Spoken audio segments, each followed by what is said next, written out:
Hello student, I am your math educator. I am giving a short introduction about trigonometry. Trigonometry comes from Greek word. Greek is a language and trigonometry को हम तीन parts में divide करेंगे. तीन parts में divide करके हम समझेंगे कि इसकी मीनिंग क्या होती है एक्चुअल मीनिंग. तो ट्री मतलब होता है थ्री, गॉन एंगल्स, मैक्रोन मतलब मेजर्स. तो हम थ्री यानी कि 1 2 3 three sides, three angles and three angles के जो मेजर्स होते हैं ना उसके बारे में हम आज पढ़ेंगे. ठीक है. तो अब जो ट्रिग्नोमेट्री की ना राइट एंगल ट्रायंगल, जो ट्रिग्नोमेट्री अप्लाई कहाँ होता है राइट एंगल ट्रायंगल में. तो उसका जो वन एंगल होना चाहिए वो हमेशा क्या होना चाहिए राइट एंगल होना चाहिए. The side opposite of the right angle is hypotenuse. जो 90 डिग्री का जो मतलब जो एंगल होता है ना राइट एंगल की जो सामने वाली साइड होती है उसको क्या बोलते हैं हाइपोटेनस बोलते हैं.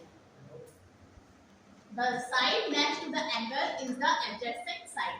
फिर उस adjacent side किसको बोलते हैं जो हमारा वन पॉइंट पे टू साइड्स आपकी जो बनती हैं उनको adjacent sides बोलते हैं. अब चाहे वो ये हो सकती है और ये भी हो सकती है. ओके नाउ ये पॉइंट्स अब थोड़ा सा मैं आपको एक्सप्लेन कर देती हूँ. ये आपका हाइपोटेनस होता है. जो राइट एंगल के सामने वाली साइड होती है उसको हम हाइपोटेनस बोलते हैं. जो राइट एंगल के ऊपर बनी होती है बिल्कुल सीधी उसको परपेंडिकुलर और नीचे की तरफ यानी कि इसको बेस बोलते हैं. पर अब हम एंगल्स को थोड़ा चेंज करते हैं. When we are going to change our angle we get base. When we write here angle we get base here, perpendicular and hypotenuse. Hypotenuse always remains same. Now जो perpendicular होता है आपका वो आपका जो नॉर्मल ट्रायंगल होता है चाहे स्केलेन हो चाहे इक्विलेटरल ट्रायंगल हो या आइसोस्केलेस ट्रायंगल, उसमें जो आपको बीच में परपेंडिकुलर आपको जो लाइन ड्रॉ करते हैं इसको मीडियन भी बोलते हैं. और इस चीज में अगर दो राइट एंगल बन रहे हैं तो इस चीज को हम राइट परपेंडिकुलर बोलते हैं. और मीडियन भी होता है इसको मीडियन भी बोल सकते हैं और अल्टीट्यूड भी बोल सकते हैं. That clear. नाउ की पॉइंट्स क्या होते हैं जो हमारा एंगल होता है उसके अकॉर्डिंग हम पूरे ट्रिग्नोमेट्री के जो रेशियोज होते हैं उसको हम वेरीफाई करते हैं, उसको समझते हैं, एनालाइज करते हैं. अब एंगल ए, अगर हम एंगल ए के थ्रू हम पढ़ते हैं जो हमारा थीटा है वो कहां बना हुआ है एंगल ए पर.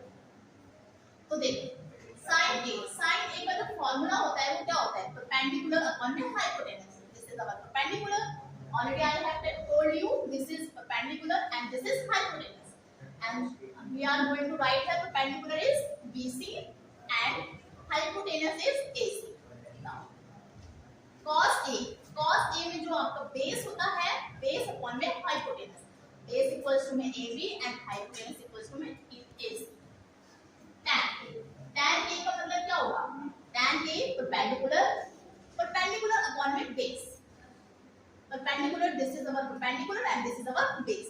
Base perpendicular BC and base equals to AC. So this is our ratios. Cosec A हम दो टाइप से वेरीफाई कर सकते हैं. दो टाइप हम निकाल सकते हैं. कैसे निकाल सकते हैं हम sin A को अगर हम उल्टा करेंगे तो हमारा cos A निकल जाएगा. cosec A निकलेगा.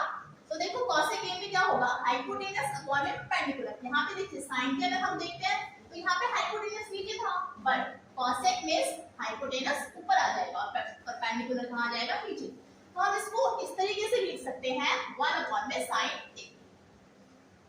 Next is sec A. sec A का फॉर्मूला क्या होता है ये भी आपका cos A का उल्टा होता है. This is reciprocal of cos A. sec A equals to में हाइपोटेनस अपॉन में बेस. हाइपोटेनस अपॉन में बेस. तो AC अपॉन में AB. This is our 1 upon में cos A. Now same cot A का भी होता है. जो cot होता है वो tan की जो रेशियोज होती है उसका रेसिप्रोकल होता है. वो tan की रेशियोज क्या होंगी हमारी tan की रेशियोज हमने परपेंडिकुलर अपॉन में बेस पढ़ा था. बट अब जो tan की रेशियोज उल्टा कर देंगे तो हमारा cot A बन जाएगा. जैसे बेस अपॉन में परपेंडिकुलर. दिस इज 1 अपॉन में tan also. Thank you for watching our channel. Subscribe and like.